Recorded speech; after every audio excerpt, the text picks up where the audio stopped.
Answer की बता दे। Ma'am क्या गारंटी है वो टीचर सही बताएगा? बदले में उन्होंने हमसे पूछ लिया तो हम क्या करेंगे? और मैम अगर उन्होंने कहा कि जब तुम नहीं होमवर्क करके आते तो मैं क्या पनिशमेंट दूं, तो हम क्या करेंगे? हम आपको क्वेश्चन बताएंगे? हम ऑनलाइन है, भी हम बच्चों बच जाएंगे। सेल्फ एनालिसिस कितना अच्छा करते हो आप लोग, very good, very very good, बहुत इंटेलिजेंट। चलिए जी पढ़ाई शुरू करते हैं। और मुझे बताइए कल हमने वेंटो फैक्टर के केसेस कर लिए थे, 4 cases. Yes ma'am. Dhruv ji आज ना एक बिल्कुल न्यू फ्रेश टॉपिक स्टार्ट होना है जो कि ज्यादा लंबा नहीं है, एक कॉलिगेटिव प्रॉपर्टी पढ़ेंगे। मैं ना पहले तसल्ली से वो करा दूं आप सबको, उसके बाद टाइम बच रहा है मेरे पास हर बैच में, मैं आपके साथ वो क्वेश्चंस भी डिस्कस करूंगी। कोई आरपीएस डिस्कस करी थी मैंने आपके साथ अभी तक? No ma'am. No ma'am. तो मैं आरपीएस भी अगर मुझे टाइम मिलेगा मैं डिस्कस करूंगी, पर पहले मैं अपना टॉपिक पढ़ा लूं क्योंकि आज एक बिल्कुल फ्रेश टॉपिक से स्टार्ट करना है। चलिए जी शुरू करें अंताक्षरी लेकर प्रभु का नाम। कॉलिगेटिव प्रॉपर्टीज क्या होती हैं? जो पार्टिकल्स के नंबर पे प्रॉपर्टीज डिपेंड करती है, नेचर पे डिपेंड पर नेचर पे नहीं। बिल्कुल ठीक जी। ये तो हम पिछले एक दिन से हम यही पढ़ रहे हैं, शायद कल हमने ये बात करी थी या परसों करी थी, आई डोंट रिमेंबर। एनीवेज अब हम कॉलिगेटिव प्रॉपर्टीज की सिस्टमैटिक स्टडी पे आ रहे हैं। कल से एक टूल चल रहा था जो आपको नहीं पता क्या सिस्टम था, पर हमें पता है वो बहुत जरूरी था, आज आपको रियलाइज होगा। 4 कॉलिगेटिव प्रॉपर्टीज हैं आपकी सिलेबस में। आज से 4 दिन ये 4 कॉलिगेटिव प्रॉपर्टीज पढ़नी है, एक जैसी चलती है। और ना मैं इनकी शॉर्ट फॉर्म्स लिख रही हूँ, आपको पता है मुझे लिखने से बहुत सख्त नफरत है और मैं नहीं चाहती आपके भी हाथ दुखे, तो मैंने सिर्फ शॉर्ट फॉर्म लिखी है। भाई जब पूरा एक एक लेक्चर एक एक कॉलिगेटिव प्रॉपर्टी पे लगेगा तो ऑब्वियसली फुल फॉर्म्स तो पता चलेंगी ना। तो एक है RLVP, नीचे तुम्हें दिख रहा है वो relative lowering of vapour pressure, तो आराम से हम फुल फॉर्म्स लिख लेंगे। एक डेल्टा TB है, एक डेल्टा TF है, एक OP है, ठीक है जी। तो ये 4 कॉलिगेटिव प्रॉपर्टीज हैं और हम इन चारों कॉलिगेटिव प्रॉपर्टीज को 1 बाय 1 डिस्कस करेंगे। तो पहले एक फ्लो चार्ट सा बना लो ताकि आपको पता है, कॉपी बहुत सिस्टमैटिक होनी चाहिए कि मुझे पता है कि मैं क्या पढ़ने वाला हूँ, क्या पढ़ने वाली हूँ। सबसे पहले स्टार्ट करेंगे relative lowering of vapour pressure which is called RLVP short में, और वेपर प्रेशर से कनेक्टेड है इसलिए ये सबसे पहले बताते हैं।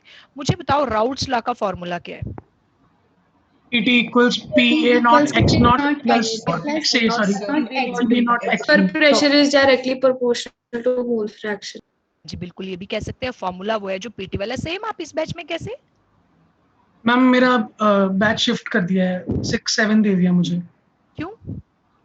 मैम एक्चुअली ना मेरी रियल सिस्टर की मैरिज है तो मैंने थोड़े दिनों के लिए मॉर्निंग बैच मांगा था, बट उन्होंने फिर परमानेंटली मुझे मॉर्निंग बैच ही दे दिया। हाँ अगर आप कंफर्टेबल हो तो इसी बैच में रह जाओ, नहीं हो Yes, तो शाम ma'am. को चले जाना, उससे क्या ही फर्क पड़ता है।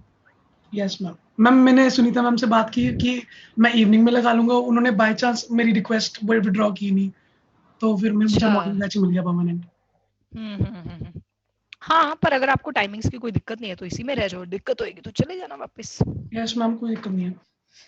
Relative lowering of vapour pressure, हम फर्स्ट कॉलिगेटिव प्रॉपर्टी शुरू करें। बेटा किसी भी कॉलिगेटिव प्रॉपर्टी में ना हम 3 पार्ट स्टडी करेंगे। पहला दिन है तो आपको सिस्टम समझने में थोड़ा टाइम लगेगा। जैसे ए पार्ट GD है, GD है जर्नल डिस्कशन, बिल्कुल नई चीज है, आपने कभी सुना ही नहीं RLVP के बारे में, तो पहले हम सुनेंगे, बनाएंगे राउट्स लॉ से कि ये प्रॉपर्टी है क्या, इसका मैथमेटिकल फॉर्मुलेशन क्या है। फिर बी पार्ट में हम ये डिस्कस करेंगे ये कॉलिगेटिव प्रॉपर्टी क्यों है, it should fulfil the condition of colligative property, मतलब it should depends on number of particles and not upon nature of solute, ठीक है। और फिर हम कॉलिगेटिव प्रॉपर्टीज क्यों पढ़ रहे हैं, why we are studying all these colligative properties? Find the molar mass of unknown solute. मैं हर एक चीज में ये सिखाऊंगी कि आप molar mass of unknown solute कैसे निकाल लोगे। तो आपने शुरू करनी है colligative relative lowering of vapour pressure RLVP, A GD, GD is general discussion, Raoult's law for a binary solution of 2 volatile components, क्योंकि अभी तक हम दोनों वोलाटाइल ले रहे थे, A भी लिक्विड था, B भी लिक्विड था, दोनों वोलाटाइल थे। और ये फॉर्मूला आपको याद है बट स्टार्ट के लिए फिर से लिखेंगे fresh, PT is PA naught XA plus PB not XB। एक बार फुल एंड फाइनल बता दे, अक्षिका बताएं PT सारी टर्म्स के मीनिंग बता दे जल्दी से, अक्षिका सारी टर्म्स के मीनिंग बता दे। PT टोटल प्रेशर हो गया मैम, PA नॉट आ गया, जैसे A जो सॉल्वेंट है उसका प्योर स्टेट में प्रेशर, और X उसका मोल आ गया मैम A का, और PB नॉट सल्यूट का प्योर स्टेट में जिसका पार्शियल वेपर प्रेशर होगा, और XB जो होगा वो मोल फ्रैक्शन ऑफ B होगा। क्या बात है जी, बिल्कुल very good.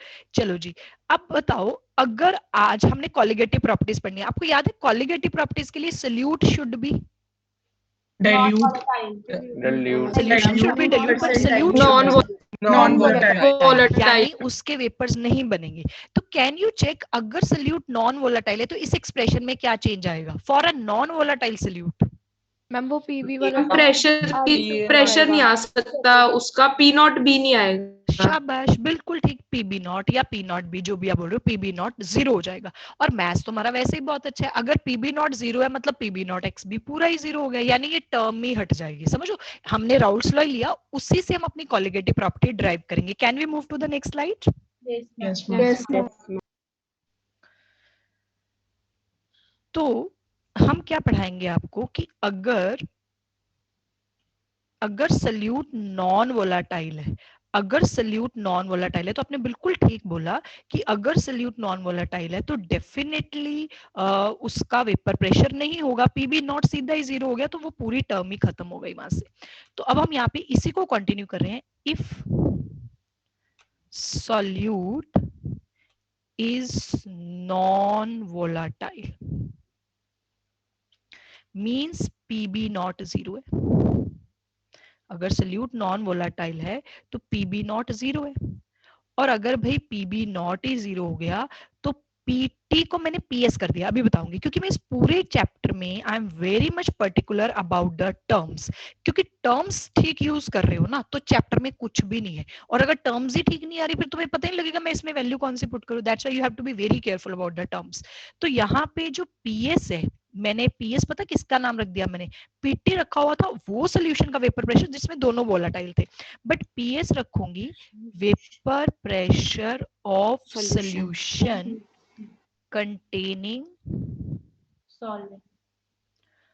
a non-volatile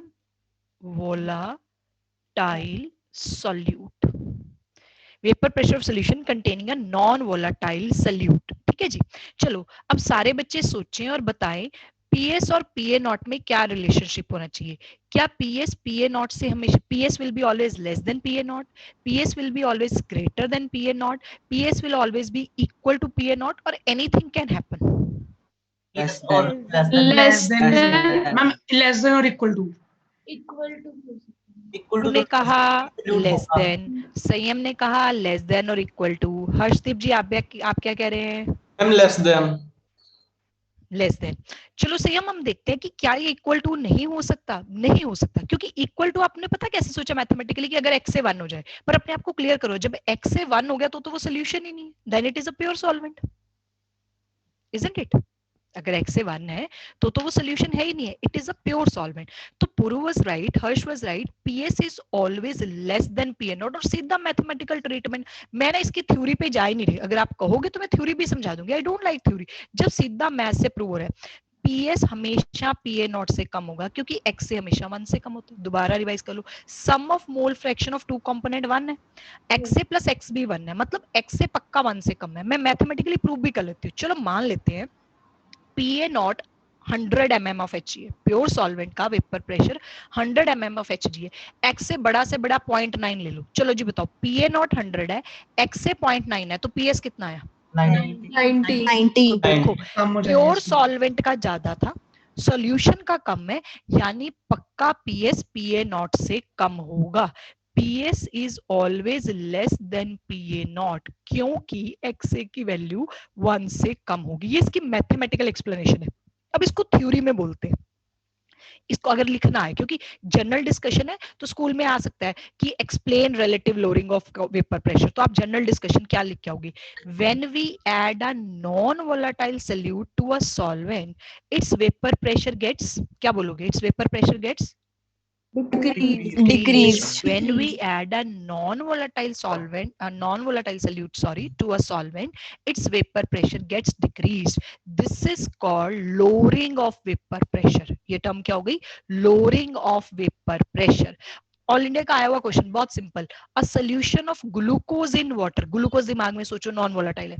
a solution of glucose in water has vapour pressure equal to that of pure water, less than that of pure water, greater than that of pure water, या anything can be possible? Less than That of pure water. Less than that of pure water, क्योंकि glucose non volatile है। जब भी हम एक इस property में हम यही पढ़ रहे हैं, यही समझ रहे हैं कि जब हम एक नॉन वोलाटाइल सोल्यूट डालेंगे तो उसका वेपर प्रेशर उस सोल्यूशन का प्योर सॉल्वेंट के मुकाबले गिर जाएगा, और इसी प्रॉपर्टी को कहा जा रहा है लोअरिंग ऑफ वेपर प्रेशर। ठीक है, kindly noted down whatever is written on this. और अगर इसकी थ्योरी एक्सप्लेनेशन, एनसीईआरटी इसको थ्योरी वाइज देती है, बहुत सारी बुक्स इसको एज ए फैक्टर पढ़ाते हैं। वो ऐसे कह देते हैं कि जब एक नॉन वोलाटाइल सोल्यूट आया, उसने सॉल्वेंट के इंटरमोलिकुलर फोर्सेस को स्ट्रॉन्ग कर दिया, बाइंड कर लिया अच्छे से, तो और उसने उसका सरफेस एरिया भी कम कर दिया, खुद तो उसने बनाने नहीं है वेपर्स, तो एस्केपिंग टेंडेंसी सॉल्वेंट की कम हो गई। अदरवाइज अगर आप सिंपल भी लिखते हो तो इट इज अंडरस्टूड, और मेरे पास तो मैथमेटिकल प्रूफ है, मैंने उससे प्रूफ कर दिया कि ऐसा ही होगा। जब भी आप एक नॉन वोलेटाइल सोल्यूट डालोगे तो उसका वेपर प्रेशर कम होगा, and this is called lowering of vapour pressure. नए बच्चे ध्यान से देख ले, पुरानों को भी भूल ही गया होगा। When we add a non volatile solute to a solvent, its VP gets decreased. मैं ऐसे एरो लगाती हूँ, ED decreased. This is KL. KL क्या होता है जी? Called. This is called lowering of vapor pressure. For example, a solution of glucose in water has vapor pressure less than that of pure water. ऐसे हमने अभी थोड़ा general discussion किया है, इसी के बीच में हम इसका एक फॉर्मूला बनाएंगे कि RLVP का मैथमेटिकल फॉर्मूला क्या है, फिर आगे ये चैप्टर चलता जाएगा। लेट मी नो जब ये स्लाइड आपसे हो जाए। Done ma'am. डन। कोई भी ऐसा बच्चा होता है ना जिसे नहीं होता, वो जरूर बोल दिया करे, क्योंकि चलो जी शुरू करते हैं।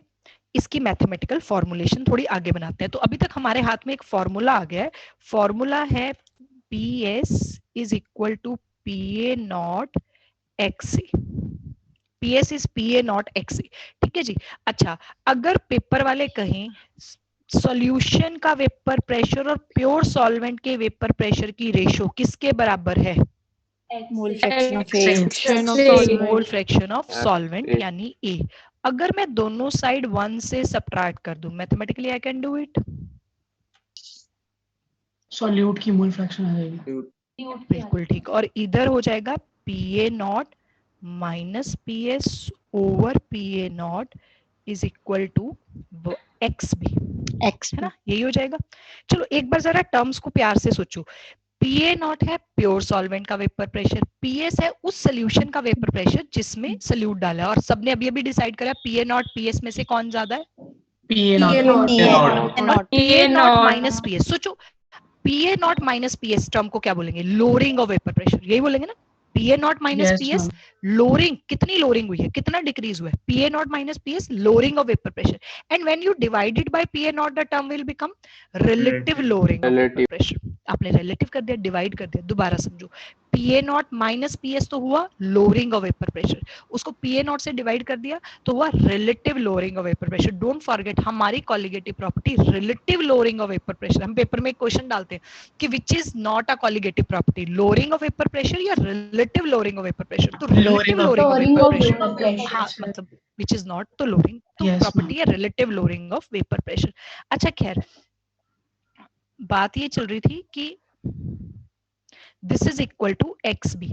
अच्छा, कल ना हमने क्या सीखा था? कल हमने क्या सीखा था? मैंने ये इंट्रोड्यूस कराया था कि बेटा ये जो वैन टॉफ या आई फैक्टर है ना, ये एक एरर है, ये करेक्शन एरर है, एरर करेक्शन है, और ये एरर करेक्शन कल से हम कॉलिगेटिव प्रॉपर्टीज में लगा लेंगे। तो याद रखना, किसी भी कॉलिगेटिव प्रॉपर्टी की डेरिवेशन में वैन टॉफ फैक्टर नहीं आएगा। अगर वो आ जाता डेरिवेशन में तो हमें लगाने की क्या जरूरत थी? वो हमने पहले से एक एरर करेक्शन लगा के रख लिया, हमें पता है ये आनी आनी।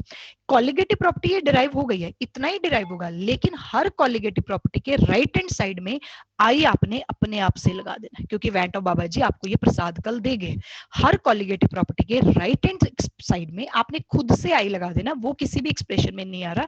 विद दिस ये हमारी पहली कॉलिगेटिव प्रॉपर्टी का एक्सप्रेशन तैयार हो गया, और हम इसमें कह रहे हैं RLVP is equal to IXB। This is our first colligative property. ठीक है जी। और मैं इसके नीचे थोड़ा लिख देती हूँ कि PA naught minus PS is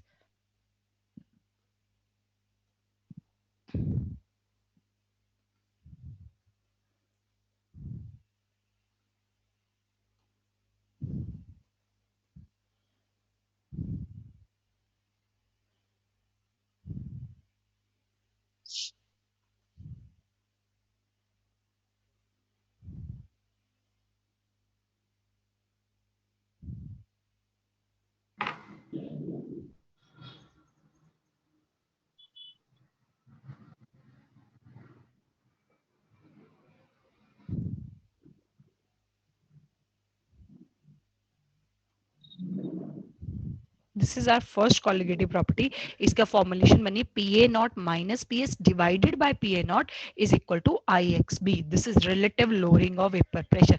ऐसे 4 कॉलिगेटिव प्रॉपर्टीज आएंगी, चारों की हम एक मैथमेटिकल फॉर्मुलेशन बनाएंगे. ये सारा काम हमारा GD रहेगा, जनरल डिस्कशन, क्योंकि एक नई प्रॉपर्टी आपके साथ डिस्कस करनी है. हर प्रॉपर्टी में हम 3 पार्ट बनाएंगे. बी पार्ट बनेगा ये एक कॉलिगेटिव प्रॉपर्टी क्यों है, तो क्या इसके एक्सप्रेशन के बेस पे कोई बच्चा ये प्रूव कर सकता है कि why it is a colligative property. हम मोल फ्रैक्शन से हम मोलर मास निकाल देंगे. नहीं, मोल फ्रैक्शन से मोलर मास निकाल देंगे, सेम, वो तो जी एप्लीकेशन हो गया. पर मोल फ्रैक्शन पे डिपेंड करिए. RLVP किस पे डिपेंड करिए? मोल फ्रैक्शन पे, सल्यूट के मोल फ्रैक्शन पे. और मोल फ्रैक्शन मतलब मोल्स ऑफ सल्यूट. क्या ये सल्यूट के नेचर पे डिपेंड कर रही है? No ma'am. आप अपने आप को मेरी बात से मत मानो, अपनी बात सोचो.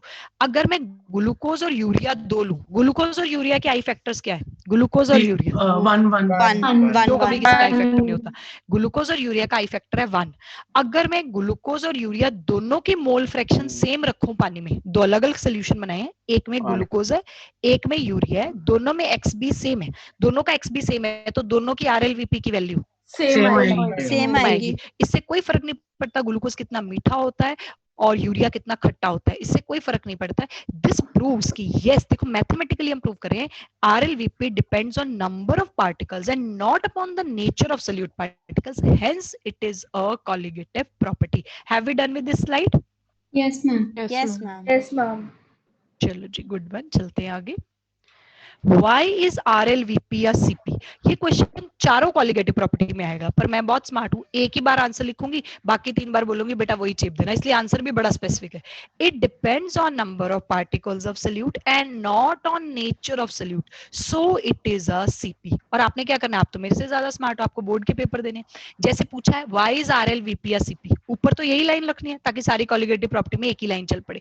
नीचे आप RLVP का फॉर्मूला दे दोगे ताकि टीचर को दिख रहा है कि देखो बच्चे ने लिखा है कि depends only on number of particles and not upon the nature. Her colligative property में हम वर्बली जरूर प्रूव करेंगे, बेशक हर बार ना लिखें, कि ये देखो ये सिर्फ नंबर ऑफ पार्टिकल्स पे डिपेंड करिए, इसका नेचर से कुछ लेना देना नहीं है, इसलिए ये कॉलिगेटिव प्रॉपर्टी है.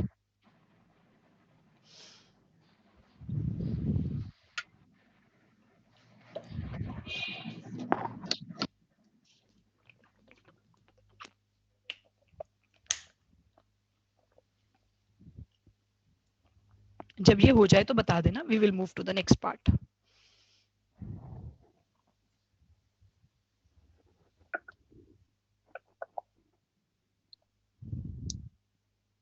Done ma'am. अब हर कॉलिगेटिव प्रॉपर्टी का एक ही कॉमन यूज है. What is that use? Molar mass किसका?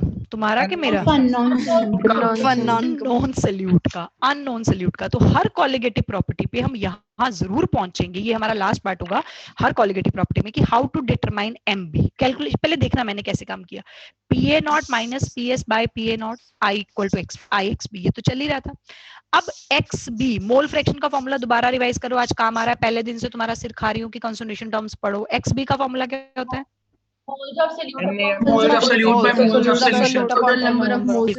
Very good, it's NB over NA plus NB. अब ध्यान देना मैंने क्या गेम खेली है. PA naught minus PS over PA not, ठीक है, ये NB over NA plus NB भी ठीक है, पर मैंने I को साथ साथ चलाया है, और I भी मैंने NB के साथ ही रखा है. क्यों? क्योंकि सल्यूट का ही तो I फैक्टर है, सॉल्वेंट का थोड़ी ना डिफाइन करे, और सल्यूट के ही पार्टिकल्स चेंज हो रहे हैं ना, तो I हमेशा सल्यूट के साथ.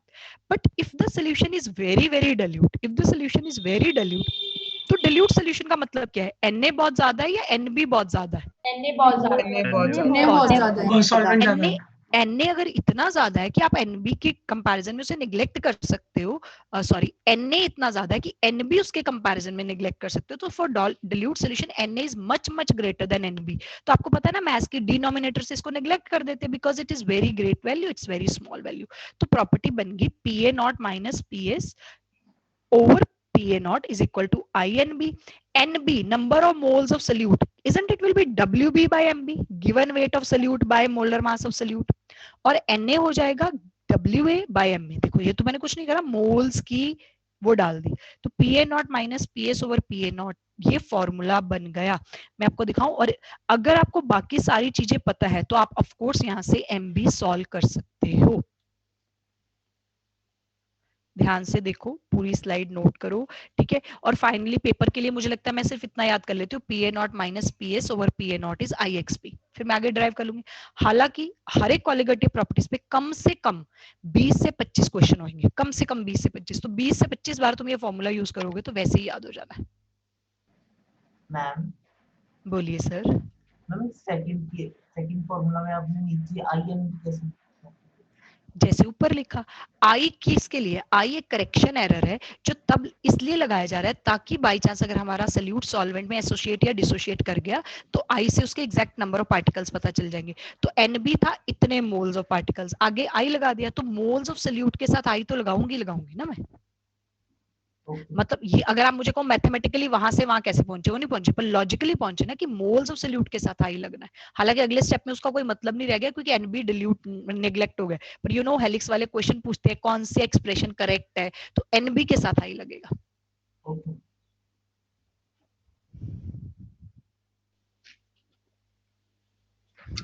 मैम पिछली स्लाइड दिखाना एक बार।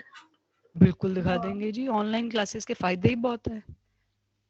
मैम वैन टॉक के सारे फॉर्मूला हमने फॉर्मूला जो आपने बोला था वो बुक्स में डाल लेने हैं। हाँ उसके तो डाल लो, 4 ही तो बनेंगे, कंप्लीट डिसोसिएशन, इनकम्प्लीट हाँ जी मैम डिसोसिएशन, वही। कंप्लीट एसोसिएशन, हाँ वो डालो, मैम फॉर्मूला चैप्टर है। हाँ जी मैम। बोलो बोलो जी, बोलो जी, बोलो जी। मैम जो आपने ऊपर बताया था बी पार्ट में कि क्यों इसे बोलते हैं, ये भी स्लाइड ही आपने एक एग्जांपल नहीं दिया था मैम ग्लूकोज और यूरिया का। हम्म। मैम एक सेकेंड आप प्लीज वो रिपीट कर सकते हो। हाँ बिल्कुल, देखो अगर मैंने पानी में ग्लूकोज डाला है, एक सोल्यूशन बनाया, दूसरे सोल्यूशन में पानी में यूरिया डाला है और दोनों की मोल फ्रैक्शन सेम रखी है, तो दोनों की RLVP की वैल्यू सेम आएगी। इससे कोई फर्क नहीं पड़ता कि ग्लूकोज मीठा है और यूरिया खट्टा है, इससे कोई फर्क नहीं पड़ता। If XB is same, RLVP will be same, so it depends on XB, that is moles of solute and not upon the nature of solute। Thank you ma'am. Radhika ये हो गया बच्चे, आप देख रहे थे शायद ये स्लाइड? Yes ma'am. ओके जी, चलिए जी क्वेश्चन शुरू करते हैं। क्वेश्चन से पहले कौन मेरी हेल्प करेगा? अनन्या। अनन्या सारी टर्म्स के मीनिंग बताओ फटाफट से, जैसे PA0 क्या है, PS क्या है, ये सारी टर्म्स के मीनिंग बताओ Ananya. Ma'am PA0 partial pressure of the solvent in solute. PA0 is the vapor pressure of pure solvent. Sorry ma'am, vapor pressure. And ma'am PS ma'am WB weight of the solute, MA molar mass of solvent, WA very good, weight of solvent, MB mass of solute, and PS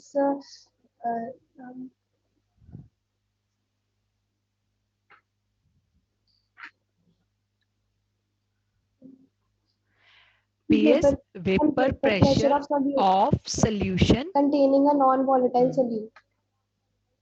non volatile solute. चलो जी very good, क्योंकि अगर हमें terms के meaning नहीं पता है तो question करने मुश्किल हो जाएंगे, और अगर टर्म्स के मीनिंग पता है तो क्वेश्चन में करना ही कख नहीं है। लो जी, आपके सामने बहुत ही खूबसूरत NCERT का solved example, calculation part easy है, डोंट वरी। PA0 मैंने लिख ही दिया, वैसे NCERT तो लिखते हैं vapour pressure of pure benzene is 0.850 bar, a non volatile non electrolyte. Non electrolyte से क्या समझे? डिसोसिएट नहीं कर रहा है, लेना है, ये समझे, बस I1 लेना है, ये समझे। Solid weighing 0.5 gram when added to 39 gram of benzene, VP of solution becomes 0.845 bar. तुम्हें दिख रहा है पहले 0.850 बार था, जैसे ही तुमने एक नॉन वोलेटाइल सॉल्यूट डाला वेपर प्रेशर कम हो गया और कितना रह गया? 0.845 बार। What is MB? यानी molar mass of solute.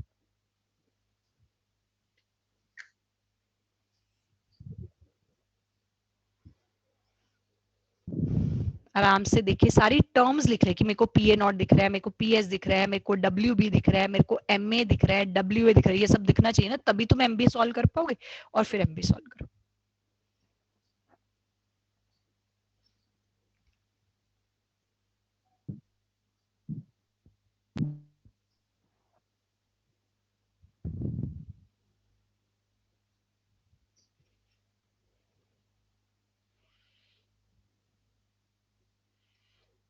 Ma'am 17 170 ma'am 170 ये 17 है या 17 है या 170 है, मुझे समझ नहीं आया। 17 ग्राम 17 ग्राम 170 आएगा। यस मैम वेरी गुड, बिल्कुल ठीक। 170 है। चलो जी, सबसे जरूरी चीज, क्योंकि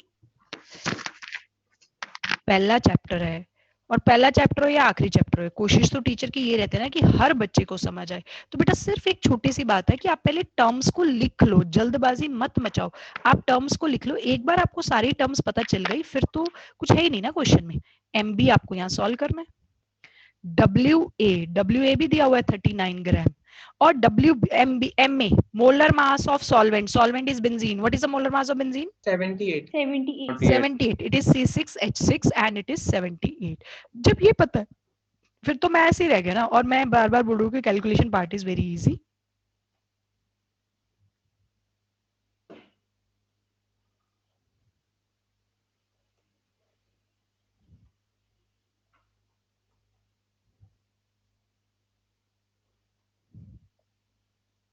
सारी वैल्यूज हमने पुट कर ली, और सारी वैल्यूज पुट कर ली तो हमारे पास ये इसका आंसर बन गया।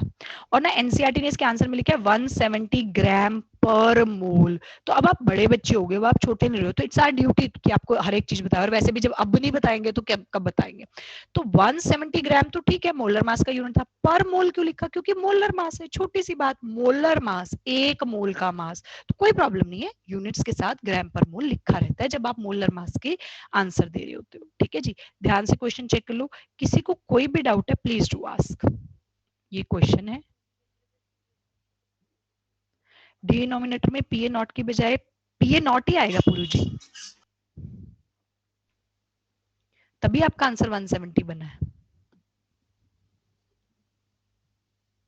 मैंने ना 0.850 और 0.005 की सारी जीरोस कैंसिल कर दी थी। क्या बात है, don't show your mathematical skill, we already know.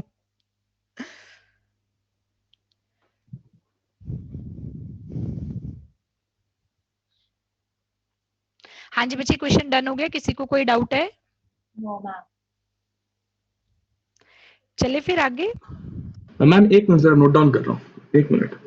हाँ, नोट डाउन बिल्कुल करें। और मैं तब तक एक अगली बात बता देती हूँ कि अभी हम क्या करने वाले हैं। और ये जो फॉर्मूला है ना जो हमने अभी लगाया था, पुरु जी आप भी सुनना, PA naught minus PS over PA naught, ठीक है, और ये जो आगे हमने करा, ये फॉर्मूला एनसीईआरटी का है, एनसीईआरटी यही फॉर्मूला दे रही है, लेकिन कुछ बुक्स एक यूनिवर्सल फॉर्मूला देती थी। आप ये तो मानोगे कि जब मैडम ने ये फॉर्मूला बनाया तो मैडम ने डिनोमिनेटर से एनबी को हटा दिया, यानी ये फॉर्मूला तभी एप्लीकेबल है when the solution is very very dilute, ठीक है।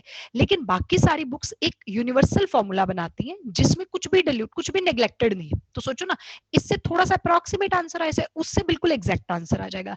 एनसीईआरटी बिल्कुल सॉरी बाकी बुक्स बिल्कुल एग्जैक्ट फॉर्मूला बनाते हैं, और हम हमेशा सजेस्ट करते हैं कि आप ना एग्जैक्ट फॉर्मूला से करें, ताकि कहीं कुछ माड़ा मोटा, वैसे तो ऑप्शंस इतनी क्लोज नहीं होती, कोई लंबा चौड़ा फर्क नहीं पड़ता, but to be very specific, एक अप्रॉक्सीमेट आंसर है, एक एग्जैक्ट आंसर है, तो obviously I will go with the exact answer.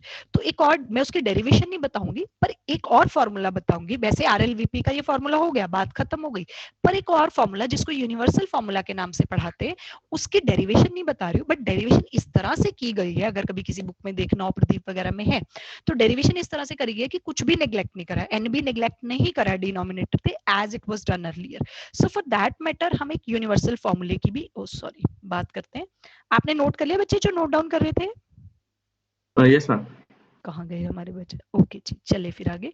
This is universal formula, जो कि डाइल्यूट और कंसंट्रेटेड, कहने का मतलब एग्जैक्ट फॉर्मूला, इसमें कोई वो नहीं है, तो ऑब्वियसली इससे बिल्कुल एग्जैक्ट आंसर आएंगे। मैं इसकी डेरिवेशन पे नहीं जा रही हूँ, एक छोटी सी बात बताती हूँ, ये PA naught minus PS over PS रहेगा, यहाँ पीएस लगेगा, तो it is I N B over N A, ठीक है। इसमें अगर हम डेरिवेशन पार्ट देखें, जो कि मैं नहीं दिखा रही हूँ आपको, तो इसमें कुछ भी नेग्लेक्टेड नहीं है, और अपने लिए याद करना है, अपा को तो फाइनली याद करना है, तो पीए नॉट माइनस पीएस की बजाय क्या हो जाएगा, पीएस हो जाएगा, इस फॉर्मूला में पीएस हो जाएगा। तो डेरिवेशन ऐसे बनेगी, I N B by N E, यहाँ पीएस से डिवाइडेड, दैट्स इट। नॉर्मली हम पीए नॉट से डिवाइड करते हैं, तो आप याद तो ऐसे ही कर लोगे कि जो डिल्यूट वाला फॉर्मूला उसमें नीचे पीए नॉट होता है और यहाँ नीचे पीएस होता है, ठीक है। अब जैसे इसके बेस पे ये जो क्वेश्चन, मतलब ये जो फॉर्मूला, इसके बेस पे ये भी एक एनसीईआरटी क्वेश्चन अगर आप करोगे, calculate WB of non volatile non electrolyte यानी I1, मोलर मास दिया 40, ये विच होता है, नए बच्चे देख ले सी के नीचे line, which should be dissolved in 114 gram of octane to reduce its vapour pressure to 80%। आपको डब्ल्यूबी निकालना है 80% रिड्यूस करने के लिए। मैम ये जो आपने यूनिवर्सल फॉर्मूला दी है, ये कब अप्लाई करना पड़ेगा अपने को, जो डिल्यूशन 5%? इसी को ही अप्लाई करो हमेशा अक्षय का, क्योंकि इससे एग्जैक्ट आंसर आएगा, हमेशा इसी को अप्लाई करो। ठीक है। न्यूमेरिकल्स करने के लिए हमेशा इसको अप्लाई करो। वैसे हमें पता होना चाहिए कि RLVP होती है PA0 minus PS over PA0, पर न्यूमेरिकल करने के लिए हमेशा इसको अप्लाई करो।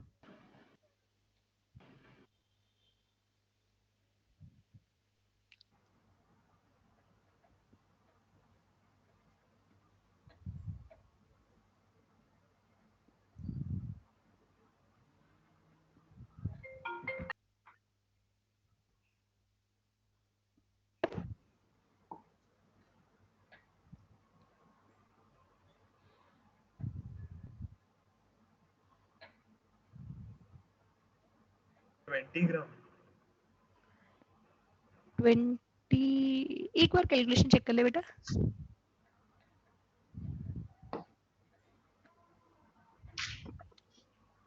मैम 10 हाँ 10 is the right answer. Good नमन।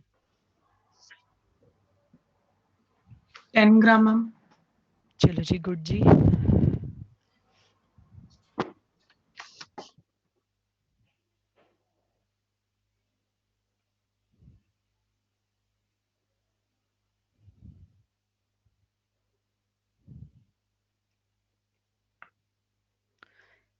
अच्छा जी, सबसे पहले मैं कह रही थी कि इसके लिए हम ये वाला फॉर्मूला यूज करके आंसर बनाते हैं। I तो 1 है ये, तो WB बाय MB WA ऊपर M में PA0। अच्छा, जब भी परसेंटेज होती है मैं हमेशा आपको सजेस्ट करती हूँ कि 100 ले लिया करो।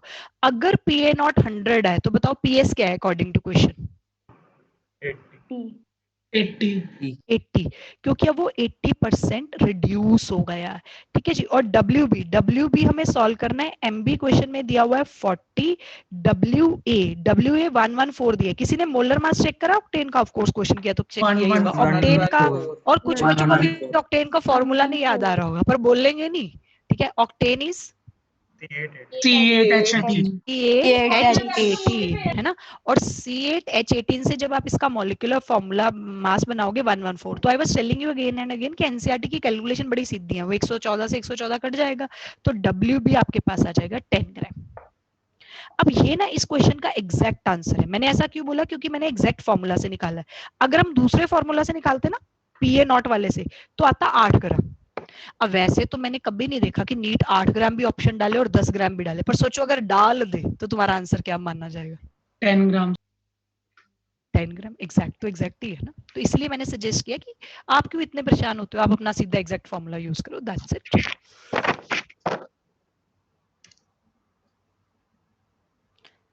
ध्यान से ही क्वेश्चन देख लो। Please let me know if you have any doubt in this question. Ma'am बोलो बेटा।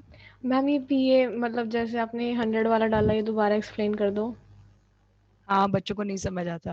देखो, उसने कहा to reduce its vapour pressure to 80%। तो इस बात को ऐसे समझे कि मेरे पास 100 रुपए थे, पर अभी कैसा हुआ है कि मेरे पास 80 रुपए ही रह गए हैं। Reduce to 80%। ठीक है, या इसको दूसरी लैंग्वेज में पता क्या लिखा जाता है? Reduced by 20%। तो उसको भी नहीं पढ़ती। 100 रुपया मेरे पास था, 20 रुपए मेरे से चले गए, तो अब बचे 80 रुपए। तो रिड्यूस टू 80% मतलब now it is 80% of original. तो originally if it was 100, now it is 80। तो PA0 अगर 100 था, PS 80 हो गया, डिवाइड बाय 80 और बाकी वैल्यूज डाल दी। देख लो, कोई और डाउट हो तो। No thank you ma'am. हाँ जी भाई, हो गया ये, डन है, आगे चले। बोलते Yes, कम हो ma'am. तुम थोड़ा, हाँ ना तो बोल दिया करो। नवे बच्चे भी तुम्हारे जैसे ही पाए हैं इस बैच में। मुझे लगता है ये ना एक पर्सनैलिटी टेस्ट करते हैं। तुम्हारा पर्सनैलिटी टेस्ट हुआ था क्या नए बच्चों का बिफोर एंटरिंग? हाँ मनकीरत, हुआ था? मन की रहती नहीं है क्लास में आज। हाँ जी मैम। हुआ था पर्सनालिटी टेस्ट? नहीं मैम। मतलब ये बैच ना पढ़ने में बहुत अच्छा बैच है, ठीक है, लेकिन चुपचाप जब इन्हें समझ नहीं आएगा बस तभी रौला पाएंगे, अदरवाइज पूरी शांति। तो टीचर को समझ नहीं आता कि ये सुन भी रही है नहीं। चलो ये बहुत ही स्पेशल नोट जिसके लिए कल हम आपको कुट कुट के वैंट ऑफ पढ़ा रहे थे, बेशक आपको पता नहीं लग रहा था कि वैंट ऑफ क्या चलाई जा रही है मैडम। हम अगर वैंट ऑफ साथ में पढ़ चुके हैं तो अब वैंट ऑफ फैक्टर चेंज करने से आरएलवीपी चेंज हो जाएगा। तो देखो PA naught minus PS over PA naught is I X B, यही हमारा फॉर्मूला है, डिराइव तो हमने यही करा है। अब आप सोचो अगर एक्स बी सेम है पर आई अलग हो गया तो क्या आरएलवीपी अलग होगा? सोचो पहले, ध्यान से लिखो कुछ मत। अगर एक्स भी सेम है सारे सोल्यूट्स का, हमने 4 डिफरेंट सोल्यूशन लिए हैं, सबका एक्स भी सेम है, सबका एक्स भी सेम होगा क्या? अगर आई अलग हुआ तो क्या आरएलवीपी सेम आएगा? यस और no? No ma'am. No ma'am. क्या रिलेशनशिप बनेगा? जिसका आई सबसे ज्यादा है उसका आरएलवीपी सबसे, बड़े ध्यान से बोलना, जिसका आई सबसे ज्यादा उसका आरएलवीपी सबसे ज्यादा है। आरएलवीपी सबसे ज्यादा मन में सोचो, मतलब उसमें लोअरिंग सबसे ज्यादा हुई है तो उसका वेपर प्रेशर सबसे कम हो जाएगा। से हर कोलिगेटिव प्रॉपर्टी को बहुत अच्छे से रिलेट करना है। नीट का सबसे इंपॉर्टेंट क्वेश्चन ये होता है, ठंडे दिमाग से ध्यान सुनो, मुश्किल कुछ नहीं है बट जो इंपॉर्टेंट है वो बता रही हूँ। अगर 4 डिफरेंट सॉल्यूशंस बना लें जिसमें सॉल्वेंट सेम है, एक्स भी सेम है, जिसका आई सबसे ज्यादा होगा, जिसका आई सबसे ज्यादा होगा उसकी आरएलवीपी सबसे ज्यादा होगी। अगर आरएलवीपी सबसे ज्यादा है मतलब उसका वेपर प्रेशर सबसे ज्यादा गिर गया, मतलब उसका वेपर प्रेशर क्या होगा? लोएस्ट होगा। तो ये एक स्पेशल नोट जरूर बनाएं आराम से। For same solvent having same xb, when I'm writing xb means mole fraction of solute is same, highest is I, highest is RLVP, but lowest is vapor pressure. Vapor pressure उसका सबसे कम होगा। Then we will discuss this question, but पहले ये note बनाओ। मैं बोलो sir. Ma'am फिर से रिपीट कर दो, मैम समझ नहीं आया। देखो आपके सामने फॉर्मूला दिख रहा है, P A naught minus P S over P A naught is I X B. X भी सेम है पर सॉल्वेंट सोल्यूट ऐसे जिन सबका आई अलग अलग है। तो सोचो आई ज्यादा तो आरएलवीपी बताओ।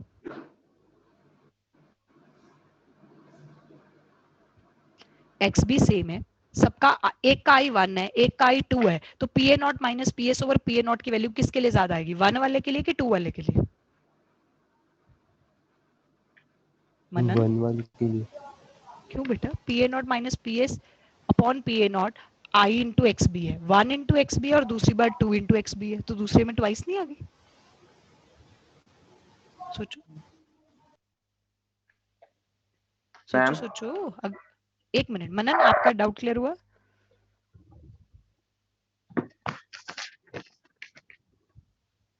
बोलो मनन। हाँ बोलो, और कोई क्या कह रहा था? मैम मुझे ना कल वाले में एक कंफ्यूजन है मैम, जैसे आपने बताई 3 कंडीशंस डीएनए, और एक का मैम उसमें था कि इट शुड नॉट एसोसिएट और डिसोसिएट, राइट। हाँ आगे बोलो। तो मैम फिर हमने अगर वो डिसोसिएट या फिर एसोसिएट नहीं करेंगे तो आई फैक्टर तो फिर 1 ही लेना है उसका। हाँ, फिर आपने उसका लास्ट एरो मिस कर दिया ना। मैंने लिखा इट शुड नॉट डिसोशिएट और एसोसिएट, पर नीचे क्या लिखा? अगर ऐसा होता है तो यूज वैंट ऑफ आई फैक्टर। समझो, फिर तो हम वो सारे सॉल्यूट पे बात ही ना कर सकते जो एसोसिएट या डिसोशिएट हो रहे हैं। हमने तो बार बार उन्हीं सॉल्यूट्स को लेना है। देखो मैंने कितने सारे लिए। अगर ये एसोसिएट या डिसोशिएट होते हैं तो कोई तकलीफ नहीं होगी, बस हम आई फैक्टर को साथ में लगा देंगे। आई फैक्टर आया ही तो उस एरर करेक्शन के लिए ना। ये नहीं कहा हमने कि वो अगर वो डाइल्यूट एसोसिएट या डिसोशिएट ना करता फिर तो ठीक हो जाता, फिर तो हमें कोई आई फैक्टर की जरूरत नहीं थी। पर इस कंडीशन को बाद में करेक्ट कर लिया गया कि अब आप आई फैक्टर लगा लो, फिर जेड़ा मर्जी सॉल्यूट यूज कर लेना, आंसर ठीक आ जाएगा। ओके अच्छा जी, चलो क्वेश्चन पे आते हैं। Consider aqueous solution. एक ग्लूकोज है बेटा जी, एक NaCl है, एक कैल्शियम क्लोराइड है, एक एल्युमिनियम सल्फेट, और मैंने लिख दिया कि सबका XB सेम है। चलो फटाफट से रिवाइज करें। ग्लूकोज का आई फैक्टर कितना है? 1। NaCl का 1 NaCl 2 ma'am 2 calcium chloride 3 aluminium sulphate 5। अब बताओ इन सॉल्यूशन में से किसका RLVP सबसे ज्यादा होगा? Fourth option ma'am, fourth option का, लोएस्ट वाले का, very good. Lowest lowest vapour pressure, fourth का होगा highest vapour pressure, highest vapour pressure. Glucose. चलो थोड़ा रौला ज्यादा पड़ गया था। आप ये क्वेश्चन नोट करें और सबके आंसर लिखें, फिर हम दोबारा डिस्कस करते हैं। लिख दिया क्वेश्चन थोड़ी लिख दिए थे, आंसर लिख दिया वो लिख लिया मैम। आंसर भी लिख लिया मैम। इतने तेज तुम? बहुत जल्दी। Yes ma'am. आप बहुत जल्दी जल्दी। अब धीरे धीरे चले थे, हमने फिर आंसर सारा कुछ पहले ही कर दिया सॉल्व। हाँ, और थोड़ा डिस्कशन भी बीच में चला था, तो very good, very very good. Ma'am बोलो जी। मैम आपने इसकी डेफिनेशन में सेम सॉल्वेंट क्यों लिखा है? क्योंकि हर सॉल्वेंट का अपना पीए नॉट अलग होगा ना पुत्र जी। Okay ma'am, okay. तो हर सॉल्वेंट की अलग प्रॉपर्टी होगी। लो जी, ध्यान से नोट विद क्वेश्चन। कोई तकलीफ, दुख, परेशानी? मैम। हाँ जी बेटा जी। मैम आपने क्या बोला था, मेरा कनेक्शन लॉस्ट हो गया। हाँ मनन, मैं इतने अच्छे से एक्सप्लेन कर रही थी और तुम गुम ही गए थे, तो फिर मैंने छोड़ ही दिया कि क्या कर सकते हैं। मैं तो सिर्फ ये बात कर रही थी क्योंकि थोड़ा तो कंफ्यूज हो रहा था मैथ्स में। मैंने कहा एक का ही 1 है, एक का ही 2 है, तो आरएलवीपी किस में ज्यादा आएगी? 2 वाले में ज्यादा आएगी ना। 2 वाले की आरएलवीपी 1 से ज्यादा होगी, ट्वाइस होगी। तो हम यही कह रहे थे जिसका आई ज्यादा उसका आरएलवीपी ज्यादा है।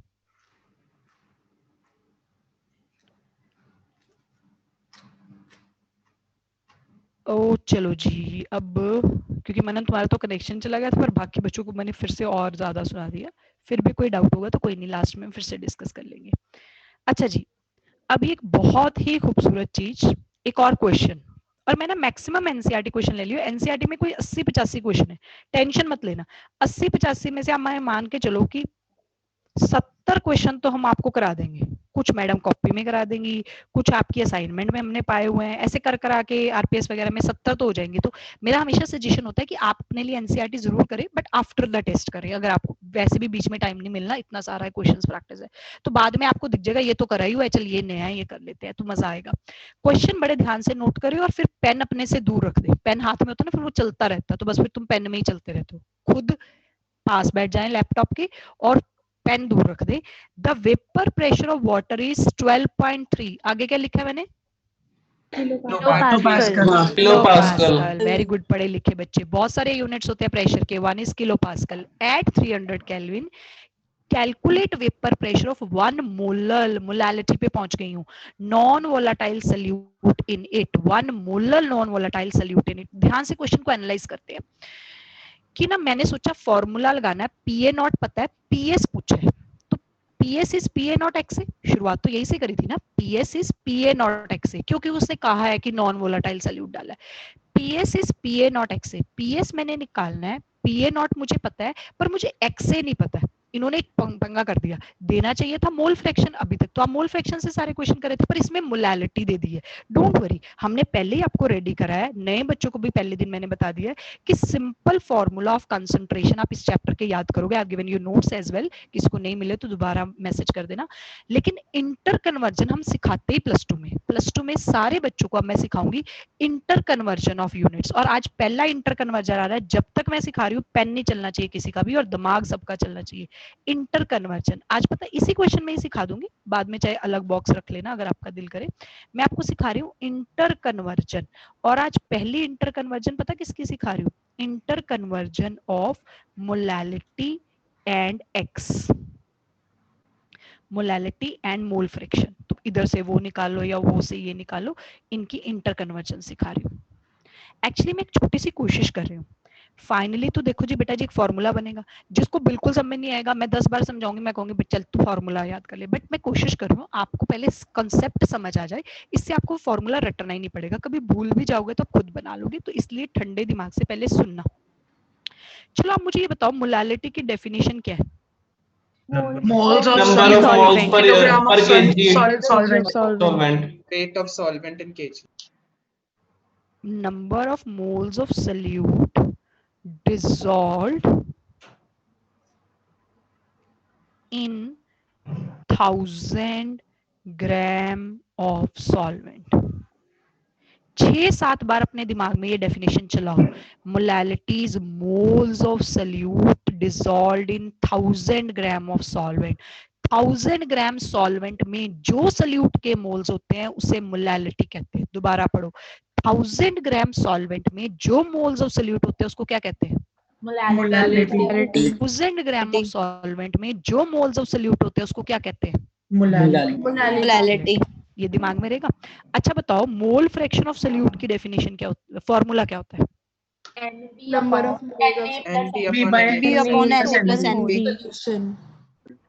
अपने दिमाग को बिल्कुल शांत करके बैठो, सांस भी नहीं लेनी तुमने। एक चीज समझा रही हो तुम्हें, ये सांस ले लेना है ना वैसे। अब अगर मैं यहाँ Na में मैं वेट ऑफ सॉल्वेंट 1000 ग्राम डाल दूं, यहाँ मैं लिख दूं 1000 बाय एम में।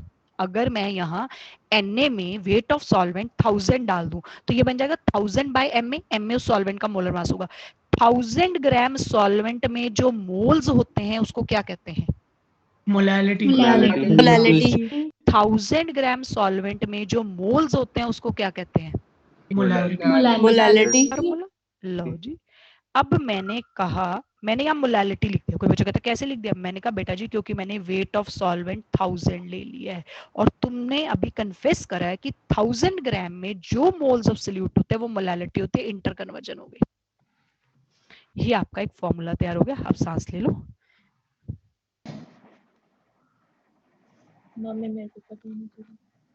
हाँ तुम बोलो। अब सांस आ नहीं रही? नहीं मैम, ये प्लीज बता सकते हो? बताएंगे एक बार में समझ आने वाली जनता। तब मैंने कहा था टिक के रुको, तब तो सुना नहीं तुमने। अब मैं दोबारा बता रही हूँ, तुम पेशेंस तो रखो, सुनो तो सही। हमने मोल फ्रैक्शन का फॉर्मूला लिखा। इस मोल फ्रैक्शन में अगर मैंने सॉल्वेंट का वेट 1000 ग्राम डाला है तो तुम ये मानोगे ना कि इस सोल्यूशन में सॉल्वेंट 1000 ग्राम है। 1000 ग्राम में जो सोल्यूट के मोल्स होते हैं, 1000 ग्राम में जो सोल्यूट के मोल्स होते हैं उनको क्या कहा जाता है? मोलालिटी। तो जब मैं कह रही हूँ यहाँ सॉल्वेंट 1000 ग्राम है तो जो इसमें मोल्स पड़े हैं वो ऑटोमेटिकली मोलालिटी हो गया। 1000 ग्राम में जो मोल्स ऑफ सोल्यूट होते हैं उन्हीं को तो मोलालिटी कहते हैं। ठीक है जी। और इस क्वेश्चन को और अच्छा करते हैं। अगर हम एक्वा सोल्यूशन की बात करें, एक्वा सोल्यूशन में और क्या चेंज कर सकते हैं इस फॉर्मूले में? सोचो।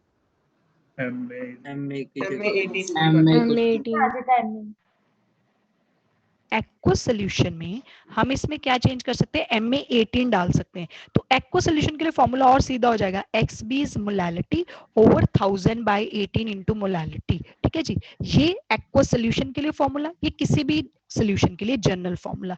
एक बार फिर से सुनो, फिर से समझाती हूँ। आज मैंने आपको एक इंटर कन्वर्जन, ऐसे बीच बीच में मैं आपको सारी इंटर कन्वर्जन सिखाऊंगी as per the demand of the questions. आज पहली इंटर कन्वर्जन आई है कि अगर क्वेश्चन में मोलालिटी दी है तो मोल फ्रैक्शन कैसे सोचना है, वाइस वर्सा भी हो ही जाएगा। मैंने सिर्फ एक सिंपल गेम खेली, मोल फ्रैक्शन का फॉर्मूला पता था। मैंने कहा अगर मोल फ्रैक्शन के फॉर्मूला में सॉल्वेंट 1000 ग्राम है तो 1000 ग्राम में जो मोल्स होते हैं उनको मोलालिटी कहते हैं। तो NB ऑटोमेटिकली मोलालिटी के बराबर हो गया, जिससे फॉर्मूला बन गया XB is molality over 1000 by MA plus molality. और एक्वा सोल्यूशन में और सिंप्लीफाई हो जाएगा, 1000 बाय 18 कर लेंगे। आई गेस मतलब एक्वस के भी काफी क्वेश्चंस होते हैं, नॉन एक्वस के भी होते हैं, आपको दोनों फॉर्मूलाज पता होना चाहिए। अब इसको नोट करो, पेन चला लो। क्वेश्चन नोट हो गया था, अच्छी बात है, वरना क्वेश्चन भी शायद दिख रहा होगा आपको। और हाँ, 1000 बाय 18 कितना होता है याद है? 55.5। ठीक है। अब पहले ये सारा नोट करो, फिर इससे सोचो वो क्वेश्चन कितना इजी हो जाएगा। बस एक टिप देना चाहती हूँ, कई बार ना बच्चा वो PA0 minus PS over PA0 वाले फॉर्मूलाज में उलझ जाता है, उसकी नहीं जरूरत है। आपको PSC तो निकालना है, जब आपको सिर्फ वेपर प्रेशर निकालना है तो बड़े फॉर्मूलाज में मत जाओ, सीधा लिखो PS इज PA0 x से, PS इज PA0 x से। क्वेश्चन देखो, PA0 पता है, एक्स से पता करना है। मैं आपको सिखा रही थी XB कैसे पता चल सकता है, तो मोलालिटी क्वेश्चन में गिवन है, उससे XB पता कर लेना, XB को 1 से माइनस करके X से पता कर लेना और फिर उसको फॉर्मूला में डाल देना। ध्यान से नोट कर लो, किसी को अभी भी कोई डाउट है तो पूछ लो, कोशिश कर सकते हैं ना कि हमें समझ आ जाए। नहीं समझ आया तो फॉर्मूला तो रट ही लेंगे, उसमें क्या बात है। तो देखो जो बच्चे पहले कह रहे थे, हाँ बोलो। इसमें बेसिकली जो आपने स्मॉल m डाले हैं 1000 डालने के बाद वो मोल्स ही है ना सोल्यूट के, हमने कितने मोल्स डाले हैं? वो बिल्कुल मोल्स ही हैं, पर क्योंकि वो मोल्स 1000 ग्राम ऑफ सॉल्वेंट में है तो बाय डेफिनेशन उसी को तो मोलालिटी कहते हैं। तभी मैंने कहा था ये डेफिनेशन को 6 से 7 बार अपने दिमाग में सोचो कि मोलालिटी कुछ नहीं है, मोलालिटी मींस 1000 ग्राम में सॉल्वेंट सोल्यूट के मोल्स। जब मैंने अपने आप ही सॉल्वेंट 1000 ग्राम डाल दिया तो डेफिनेटली जो उसमें मोल्स थे यानी NB थे वो मोलालिटी बन गया। मतलब नाम चेंज हो गया उसका, नाम चेंज हो गया। यानी मतलब कई बार किसी हर फॉर्मूला के पीछे कोई लॉजिक होगा ना, तो मैंने वो लॉजिक सिखाने की कोशिश करी है, बिकॉज मुझे ऐसा लगता है इतनी सारी इंटर कन्वर्जन सिखाऊंगी, कोई खुदा ना खास्ता कोई पेपर में भूल जाए फॉर्मूला, तो उसको लॉजिक से याद आ जाए कि मैडम ने ऐसे बताया था, वरना फार्मूलाज तो है ही है, वो तो कोई दिक्कत ही नहीं है।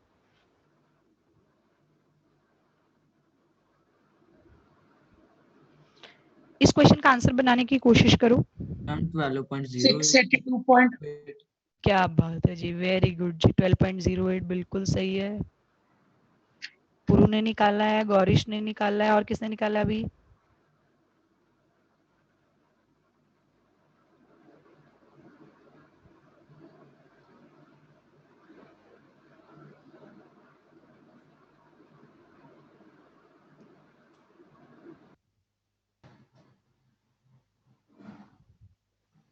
चल सकते हैं नेक्स्ट पेज पे?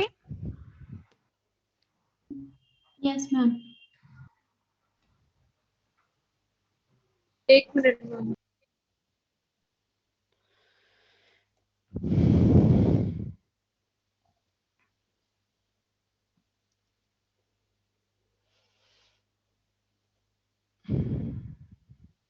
हो गया मैम। ओके जी। तो बेसिकली हम ये क्वेश्चन कर रहे थे, पर क्वेश्चन में मैंने आपको एक इंटर कन्वर्जन सिखा दी। ये लो जी। अब देखो मैं क्या कह रही थी, दोबारा सुनो। मैंने कहा बेटा जी आप लंबे चौड़े फॉर्मूलाज में मत जाओ, वो जो आपको भी सिखाया है। आपको पीएस चाहिए ना, तो सीधा ये फॉर्मूला यूज करो। PA naught is given to you, X से पता करना है। अब ये भी एक्स बी का फॉर्मूला बनाया, मोलैलिटी ओवर 1000/18 प्लस मोलैलिटी। इस क्वेश्चन में कहा है 1 मोलल सोल्यूशन, मतलब मोलैलिटी 1 है और 1000/18 55.5 है। इससे एक्स बी आ जाएगा। डोंट फॉरगेट एक्स बी से एक्स से सॉल्व करोगे और एक्स से इधर जाके मल्टीप्लाई करोगे पीए नॉट से, then you will get the answer. तो see all the steps very carefully, आराम से देखो, छोटी छोटी चीजें इस चैप्टर में, पर ध्यान देना पड़ेगा। ऑब्वियसली कोई स्टेप गलत होएगा तो फिर क्वेश्चन ठीक नहीं हो सकता।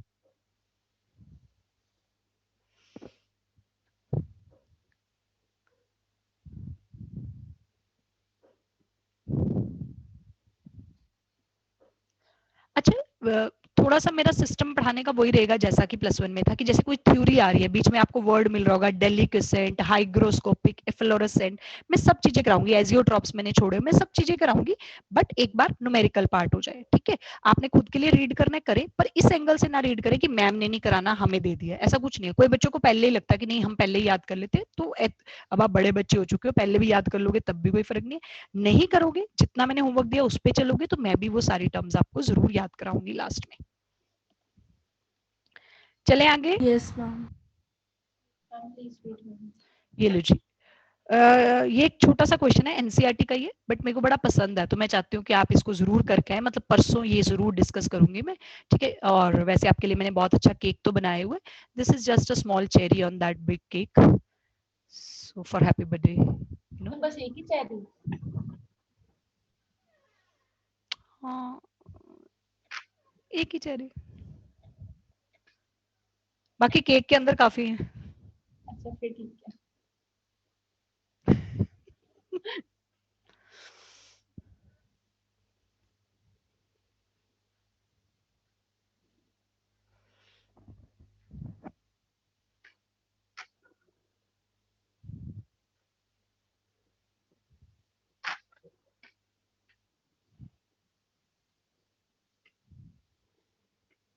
ये नोट कर लो। थोड़ा सा मैं नेक्स्ट कॉलिगेटिव प्रॉपर्टी का आपको नाम वगैरह देती हूँ, ठीक है, क्योंकि चारों कॉलिगेटिव प्रॉपर्टीज में से टाइम लग जाता है करते करते, और अभी टाइम दिख रहा है मुझे, तो वाई टू वेस्ट। RLVP में जितने क्वेश्चंस मैंने बताने थे, जो कॉन्सेप्ट बताना था, वो मैंने बता दिया।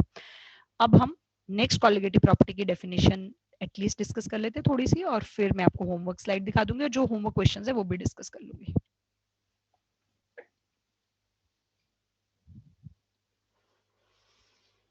मैम ज्यादा होमवर्क? नहीं नहीं, ज्यादा कभी दिया आज तक? अभी पूछ रहे हैं मैम। हमें अच्छा भी नहीं लगता, आप नहीं, छोटा आज सा तक हैम्पर नहीं देते हो, बड़े वाला दिया करो ना मैम। और क्या, धीरे धीरे धीरे धीरे प्यार बढ़ाएंगे, अभी कम प्यार है ना तुमसे, थोड़ा सा हॉर्न पर। हो गया question note? Yes ma'am. Next colligative properties, elevation in boiling point. मैं पहले सारी कॉलिगेटिव प्रॉपर्टी समझाऊंगी, मतलब ऐसे पैटर्न चलेगा, फिर इनके छोटे मोटे points. Elevation in boiling point, इसका ना सिंबल है डेल्टा। एलिवेशन का मतलब है बढ़ गया, चेंज हो गया, तो चेंज यहाँ चेंज मतलब इंक्रीज है, एलिवेशन वर्ड है। और T B boiling point, T के पैर में बी, अब सिंबल समझ आया, elevation in boiling point.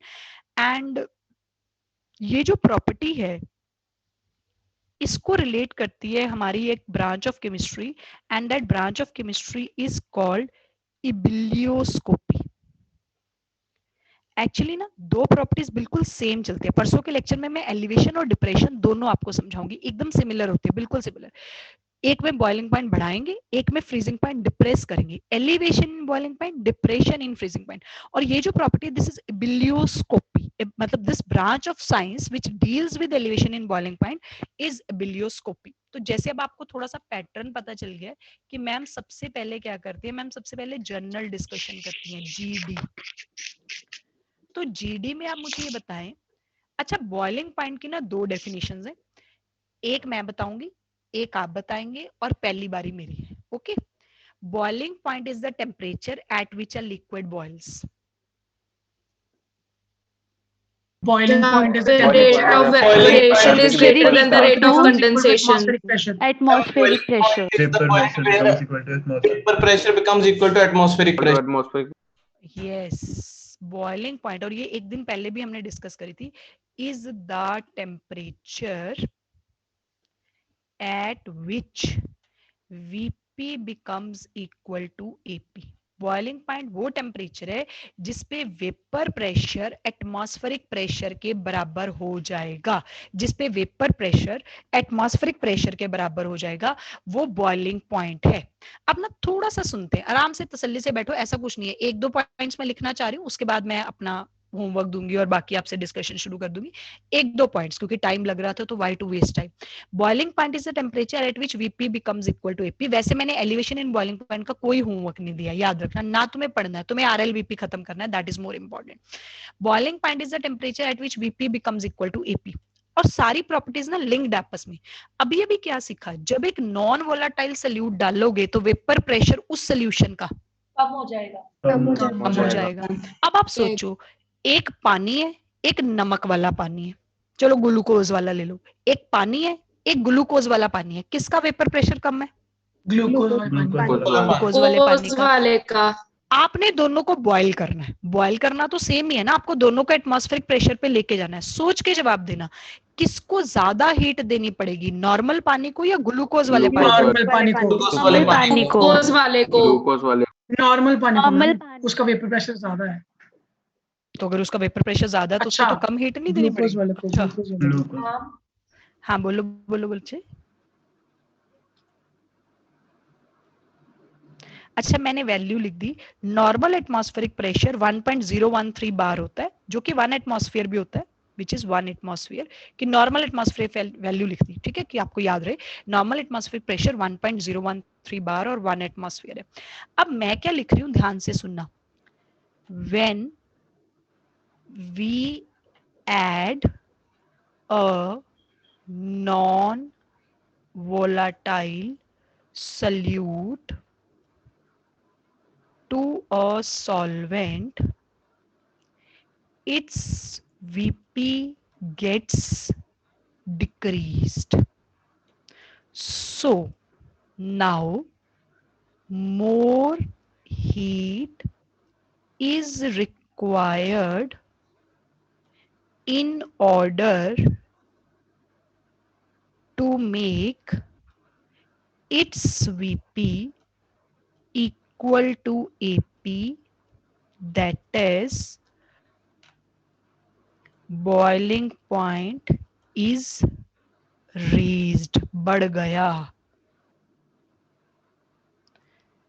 This is called elevation. This is called elevation in boiling point. ये हमारी नेक्स्ट कॉलिगेटिव प्रॉपर्टी है जो परसों शुरू होगी, बट टाइम वेस्ट करने के लिए कभी भी टाइम नहीं होता, तो आई थॉट कि 2 पॉइंट लिख दूं, और नहीं कुछ समझ आया छोड़ दो, बंद कर दो इसको, ठीक है। परसों हम बिल्कुल शुरू से इसको स्टार्ट करेंगे, we will do for it. चलो जी अब हम बातें करते हैं। बोलो जी मैम, आपका होमवर्क लॉस हो गया था, मैंने एग्जांपल दिया था ना वहां से। एक नॉर्मल पानी है और एक ग्लूकोज वाला पानी है। नॉर्मल पानी का वेपर प्रेशर ज्यादा है, ग्लूकोज वाले पानी का वेपर प्रेशर कम है। आपने दोनों को एटमॉस्फेरिक प्रेशर पे लेके जाना है, दोनों को हीट करना है। पर क्योंकि ग्लूकोज वाले पानी का वेपर है तो आपको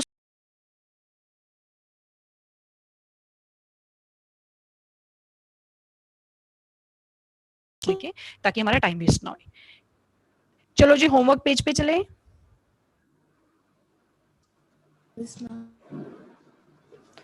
परसों यहीं से स्टार्ट करेंगे। अगर माड़ा मोटा कुछ रह भी गया है तो इसको बिल्कुल छोड़ दो, इसके बारे में ज्यादा मत सोचो।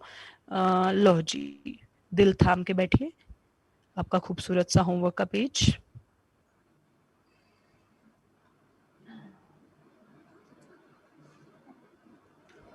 A gift of love. So much of love. फिर मतलब आप एकदम स्पीचलेस हो गए थे ना इतना प्यार देख के। मैम इतना ज्यादा नहीं चाहिए। मैं स्पीचलेस हो गई थी। डायलॉग निकलते हैं मैम, देखे इसको। कौन से डायलॉग निकल रहे हैं? वाले डायलॉग में पीछे आराम से चेयर पे बैठी थी, एकदम खड़ी मैं अभी ये क्या हो गया। देखो प्यार, प्यार जब आता है ना तो बेटा ऐसे फीलिंग्स आ जाती है ना। हम पर वैसे लगता है क्वेश्चन तो उतनी है क्योंकि सिलेक्टिव ज्यादा है। ये जैसे होमवर्क लेते हैं ना, मतलब मुझे मजा आने लग गया अब होमवर्क देने में ना। The way they said, ma'am आप हैम्पर लाए हो, मैम आप हमें गिफ्ट दोगे। मतलब नए बच्चे सोचोगे होमवर्क से इतना प्यार करते हैं। पढ़ने में लगा दिया हमने सारे जवाब। उनके लिए पहली बार है ना, उनका पहला उनकी बर्थडे। पहले बेटा ये छोटा सा प्यार है, ये गिफ्ट है। कल खाना खाओ या ना खाओ, वो चाहे मम्मी खिलाए, पर ये सारा होमवर्क कल की डेट में बैठ के करना है। कल कोई हैप्पी हॉलीडे नहीं है, it's only a preparatory holiday. आप तैयारी कर रहे हो, पिछला सारा रिवाइज करोगे कॉपी से और बैठ के ही करोगे। आरपीएस 1 और 2 आई गेस आप लोगों ने कर ली होगी, आरपीएस 3 और 4 भी कर ली होगी, मैंने कल तक दी थी। 5 दिया आरपीएस ए की। असाइनमेंट के ये कुछ क्वेश्चंस हैं जो हो सकते हैं, इनमें से कोई नहीं होए तो पैनिक होने की जरूरत नहीं है। होगे नहीं होगे ना सही। बुकलेट में पार्ट 1 कंप्लीट, पार्ट 2 में अभी सिर्फ 2 क्वेश्चन नहीं होंगे, बाकी सब मैंने नॉन वोलेटाइल आज करा दिया ना तो हो जाएगा। 2.6 2.7 नहीं होगा। पार्ट 3 में कुछ क्वेश्चन होंगे क्योंकि पार्ट 3 तो बहुत बड़ा है, सारी कॉलिगेटिव प्रॉपर्टीज पे। हमने तो अभी एक ही करी है। पार्ट 5 मिसलेनियस में से भी कुछ चक्के मैंने दे दिए, लेवल 2 में से भी। मैंने कहा पहला प्यार है प्लस 2 का, कंजूसी क्यों की जाए। हाँ जी बेटा जी, चले आगे। मैम एक बार लास्ट स्लाइड दिखा दो ना भी लास्ट स्लाइड मैम तो वो भाई 3 साहब क्वेश्चंस वाला होमवर्क जो कहा था। हाँ, नहीं तो फिर ध्रुव जी तो मुझे छोड़ेंगे नहीं। अभी बच्चे एक होमवर्क डिस्कस कर ले मनन जी, फिर दिखाते हैं। होमवर्क क्वेश्चन था पहला। एक मिनट रुको अभी। Homework question, why a mixture of ethanol and acetone shows positive deviation. मैंने इन सब के आंसर लिखे और बिल्कुल एनसीईआरटी चेपी है ताकि आपको बताऊं कि एनसीईआरटी ये कह रही है, that's why we are accepting these answers. NCERT कहती है पहले क्वेश्चन का answer, in pure ethanol molecules are hydrogen bonded. हम कहते हैं हाँ हमें पता है। अगली लाइन वो लिखती है, on adding acetone its molecule gets in between the host molecule, host is ethanol, and breaks some of its hydrogen bonds due to weakening of interactions. Class is at 12:15. Due to weakening of interaction, solution shows positive deviation कि resulting interaction weaker होगी है। और second question का answer तो और हैरान करने वाला है। सेकंड क्वेश्चन पता क्या था, फिनोल और एनिलीन वाले नेगेटिव डेविएशन क्यों शो करते हैं। एनसीईआरटी कहता है फिनोल में भी हाइड्रोजन बॉन्डिंग है बेंजीन के ऊपर OH, एनिलीन में भी हाइड्रोजन बॉन्डिंग है बेंजीन के ऊपर NH2, आपस में मिलेंगे फिर भी हाइड्रोजन बॉन्डिंग आएगी। पर कहता है ये जो आपस वाली हाइड्रोजन बॉन्डिंग है यानी AB interaction, that is stronger than AA और BB। देखो अब ये थोड़ी हम मेजर कर सकते हैं, हम तो यही चेक कर सकते थे ना भी इधर हाइड्रोजन बॉन्डिंग है इधर नहीं है, या इस तरह से कोई और फोर्सेस है। पर वो कहता है रिजल्टिंग वीक स्ट्रॉन्गर होगी है। उसकी इंग्लिश है, in this case the intermolecular hydrogen bonding between phenolic proton। अब phenolic proton पता है किसको बोले, फिनोल के O के साथ लगे हुए H को, phenolic proton and lone pair on nitrogen atom जो aniline का है, is stronger than their respective intermolecular hydrogen bonding, so the solution shows negative deviation। मैं मिनिमाइज करूं, वैसे ये मैंने एनसीईआरटी से लिया है, मैंने कोई भी ऐसी कोई बहुत बड़ी चीज नहीं बनाई। अगर किसी ने एनसीईआरटी से लिखा है तो बहुत अच्छी बात है, किसी ने नहीं लिखा बेटा तो ये लो जी बनी बनाई खिचड़ी भी दे दी, अब इसको खा लेना बस। और तीसरा क्वेश्चन बोलो ध्रुव जी। मैम सेकंड में ये नहीं पता चला कि इन्होंने मतलब पता कैसे किया तो बॉन्ड स्ट्रेंथ को मेजर हाँ, अगर इन्होंने पता क्या होता है ना ध्रुव जी, फिर हमें ये रट्टा लगाने की जरूरत ही नहीं पड़ती। मैं तो पहले दिन से कह रही हूँ कि even if know all type of interaction, even if being a teacher I can't decide कि ये रिजल्टिंग इंटरेक्शंस का क्या होगा। इसीलिए तो रटवा रही हूँ, क्योंकि एनसीईआरटी में एग्जाम्पलर में इसके सर्जन रीजन है। कल कोई सर्जन रीजन आएंगे, आपने नहीं एनसीईआरटी याद करी तो आप फंस जाओगे। दैट्स व्हाई, वरना तो हमें ऐसी कोई जरूरत ही नहीं थी। हाँ, इन्होंने कैसे पता किया, इनके लिए बहुत सिंपल है बेटा, इन्होंने बॉन्ड स्ट्रेंथ चेक कर ली। तीसरे क्वेश्चन का आंसर बहुत ही जबरदस्त है, why a mixture of chloroform and acetone. आपकी क्लास में मैंने डिस्कस किया था, ये shows negative deviation. Yes ma'am. क्योंकि मैंने वही आंसर बनाया हुआ है। मैंने कहा था अगर एनसीईआरटी ना लिखती तो हम नहीं कहते, पर इसमें हाइड्रोजन बॉन्डिंग होती है। इसमें डाइपोल डाइपोल फोर्सेस थे, इसमें भी डाइपोल डाइपोल थे, लेकिन जब मिक्स किया डाइपोल वीकर और रिजल्टिंग इंटरमॉलिक्यूलर हाइड्रोजन बॉन्डिंग आ गई, क्योंकि रिजल्टिंग इंटरेक्शन स्ट्रॉन्गर है, hence the solution shows negative deviation। तो तीसरे में मैंने आंसर नहीं बनाया because most of the classes में मैं थर्ड क्वेश्चन डिस्कस कर चुकी थी। चलो जी, मेरा होमवर्क डन हो गया।